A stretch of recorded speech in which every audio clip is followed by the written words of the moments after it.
All right, we have Bruce Torres. He is with the American Small Business League, ASBL .com. Good afternoon, Bruce. How are you doing today? I'm very well. How are you? All right. Welcome aboard. Let me bring in our surprise guest because I wasn't expecting this, and Darlene Sanchez. And I'm sorry, please introduce yourself, Darlene, because I've got a brain fart. I am a reporter with the Epoch Times. I wanted to talk to you about what's going on with Mandami in New York City.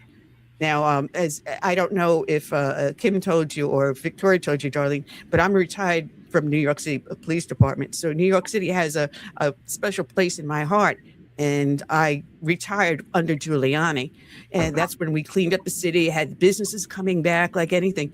And Mandami is threatening to close down the city. He's going after the rich and the corporations, but he wants to close down grocery stores and make them all government run. But he's never, I think, actually walked down a street of New York City and seen most of the people shop in little bodegas and corner stores, not the major chains. They're actually going to hurt small business more than anything else.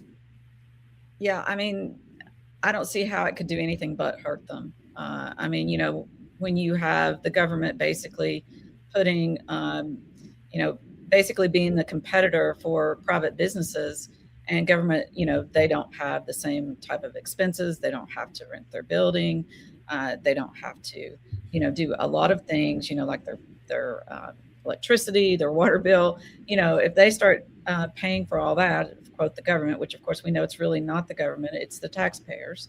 But if they start paying for all that, that's hard for these little grocery stores, to compete with something like that.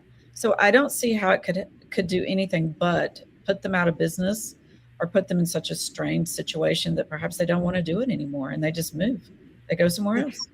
No, Bruce, as you write on your website, which is the ASBL.com, they classify small businesses as 500 people or less. But that's not really what a true small business is. I owned a small business back in the 1970s, but it's not. People don't realize what small businesses are. They're family business. You may have like 10 different members of the family running the business, but that's not a large corporation. That's a small business. And that's the very thing that this policy will destroy. Yes, small businesses are 98, 99% of all businesses in America, all businesses in New York City. 98% of less than 100 employees. That ought to be the official definition of a small business, not 500. The average small business has around 6 or 7 employees. Of the 36 million small businesses in America, around 27 million, like 2/3 of them, have no employees. They're just the owner. Wow. We are truly a small business nation. They create half GDP, et cetera. And looking at what Mandami has proposed and where things have advanced so far, it's awaiting negotiations with the state. And there don't seem to be clear guidelines as what defines a big business in terms of who should get the extra higher taxes if they're approved by Albany. So it's in suspended animation right now. My parents were born and raised in Manhattan. I grew up near Manhattan in New Jersey. I lived in Manhattan for many years during the Giuliani era, which you mentioned before. I may have passed her on the street. We probably did, and or bumped into each other in proverbial, Grand Central Terminal. Then I lived there again for about a year, about 6 years ago, 5 years ago, in the aftermath of the pandemic, and it was heartbreaking to feel and see a suppressed level of activity, storefronts boarded up, and that's before this guy has come in. Wow. I mean, what I'm looking at, because I said I actually owned several small businesses, some with my late husband. And when he talks about the raising the corporate taxes, a lot of small businesses are like subchapter S or an LLC type of corporation. Those are the very taxes he will be raising. And I remember the last one that we had, we closed in 2007 because our taxes and other things they were putting on us at the time, they were taxing our equipment at a higher rate than the equipment was valued at. The taxes were more than the equipment was worth. And at that point, we just turned around and said, no, the doors are closed. We're a small mom and pop, and it wasn't just worth it. So he went into another business. It was just the two of us. And after a while, it's like, it's not worth it. It is not worth it. For a $200 laptop, they were charging me $200 for the laptop. I said, you did that to one business already. We closed the door. The second one, we're closing the door. But that's what New York is going to face. Yeah, it's under extreme pressures, and I think he has espoused, he's excited about it still being a sanctuary city. Correct me if I'm wrong. Maybe he mitigated that a little bit, but that created a lot of tension there, and that creates a lot of quality of life issues, you know. So he's a horrifying harbinger of things to come, especially when you see all that has squeezed small businesses. I got to talk about the pandemic again. You know, that really squeezed small businesses, and it made no rhyme or reason health-wise, society-wise, economy-wise, and the big businesses have flourished. And the market these days is largely driven by investment in AI and the AI companies. And what are they developing? The ability to use less humans, have less jobs. Job growth is a major factor, muscle inside economic growth. And is he some kind of a, you know, further left foot, right foot of these policies that, I'm sorry, for all his socialist and populist rhetoric, he serves, it's the outcome is going to be extracting more wealth, siphoning more wealth up to the richest of the rich. That's how I see it fitting into, you know, the big picture of trends. And it's funny you mentioned the sanctuary policies as well, because it's proven that when a jurisdiction is a sanctuary, more protests happen because more ICE operations happen, and the protests only really affect the small shops, the locally owned shop, the mom and pop little corporations, or not corporations, companies. And so it's interesting how it all plays, and it'll be a unique situation to watch as the years unfold with him in office. So. Yeah, especially when you look at the Dr. Naomi Wolf's research and exposés and conversations about his funding, where did he come from, lack of experience. I would bet dollars to donuts, as they used to say in New York, that he's a plant and a puppet just installed for all these horrible purposes. Increased protests, increased crime, increased reasons to lock up retail shelves with doors and locks. Let's just order more and more online. It facilitates the desire and the trend to, I'm never gonna leave my apartment. I'm gonna be afraid of all my fellow human beings. And it's just further aggravating the despair that just boils us up and makes life a really interesting challenge these days. Well, Darlene, I'm going to ask you if you've been hearing the tom-toms over there at the Epoch Times, or as I love to tell Mark Tapscott, the Epoch Times, drive him crazy. No, I do Epoch Times myself. Okay. Well, as we see everything unfolding in Minnesota and Minneapolis, I've been hearing the tom-toms rolling, because it's not just George Soros backing a lot of these protests, but we're hearing about Neville Singham that no one has heard about for a long number of years.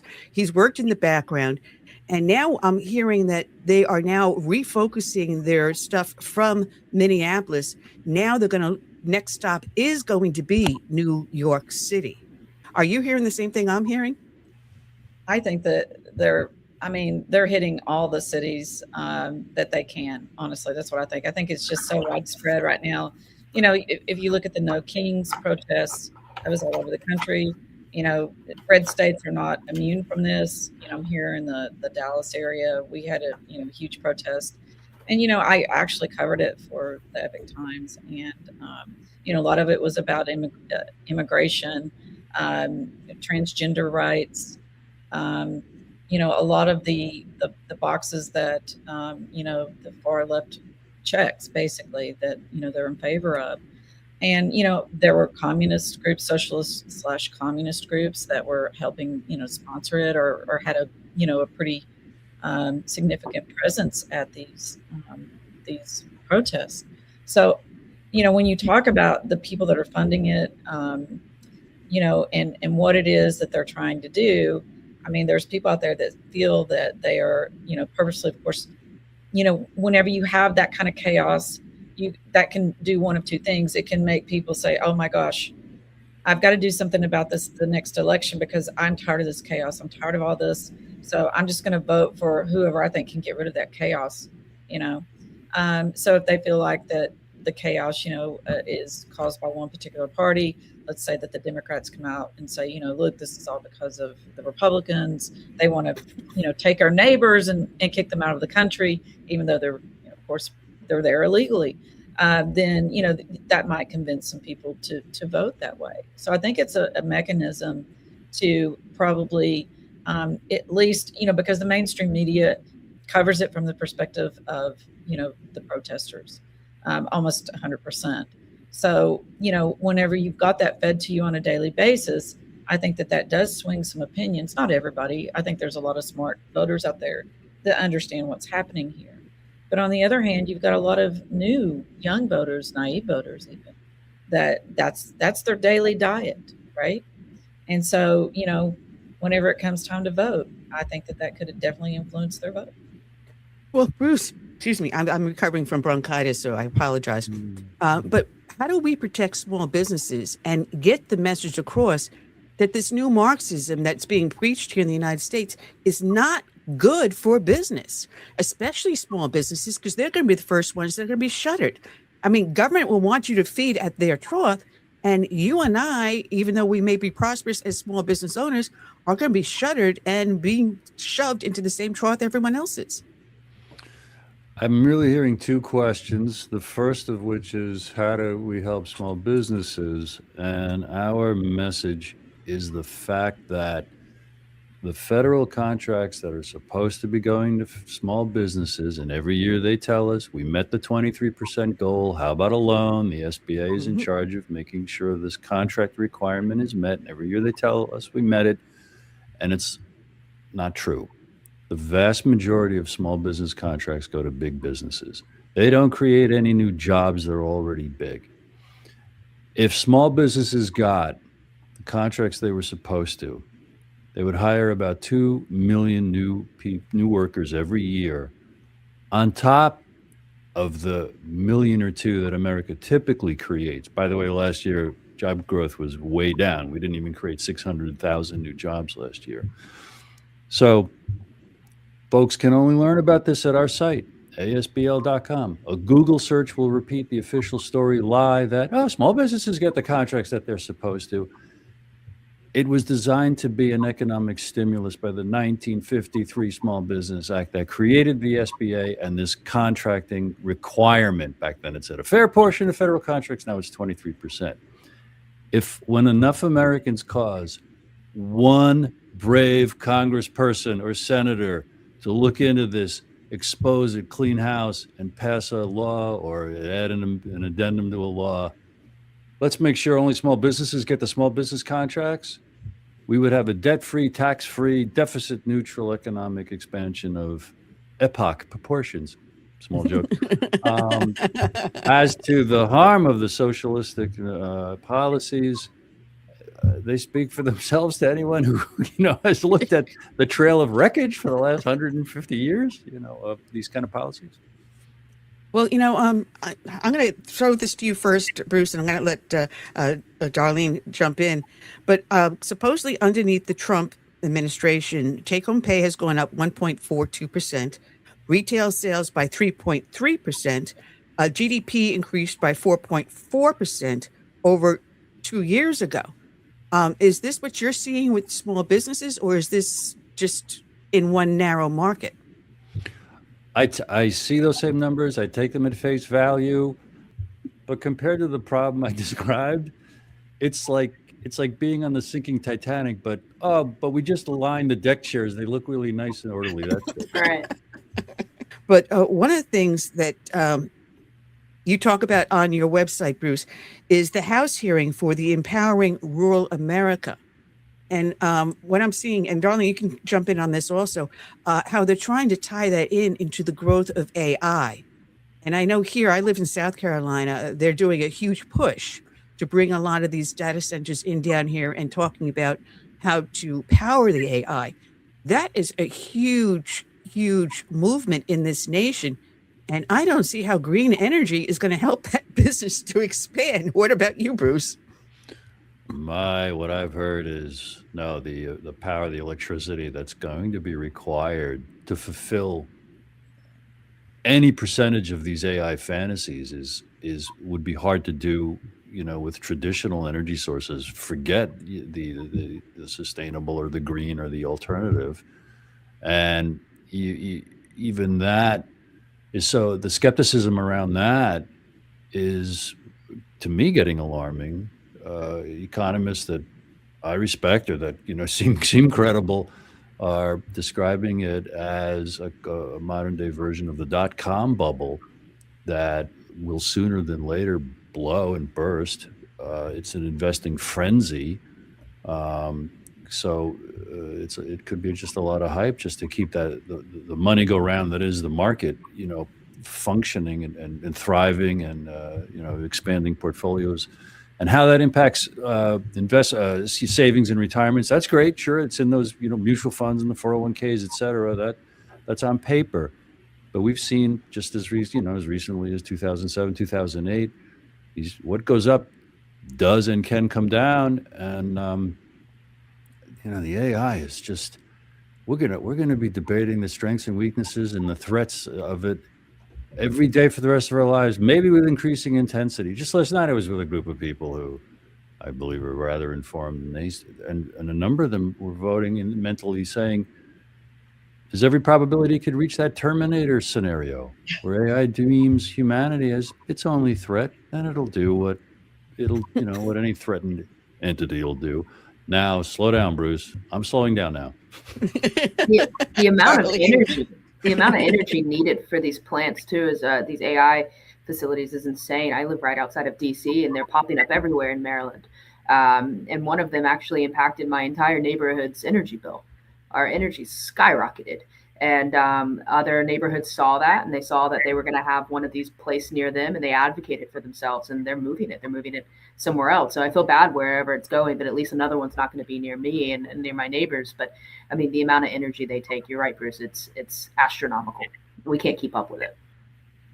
Well, Darlene and Bruce, we're down to our last few minutes. I got 3 minutes left. But Bruce, you have a book out there, and it's called, God School 9/11 and JFK, Lies That Are Killing Us and the Truth That Will Set Us Free, that you put out in 2021. People can get at Amazon. They can follow you at ASBL.com. We got to have you back for a little bit more time. We didn't have enough time to do half the notes. All right. God bless. Thank you so much. It's a pleasure.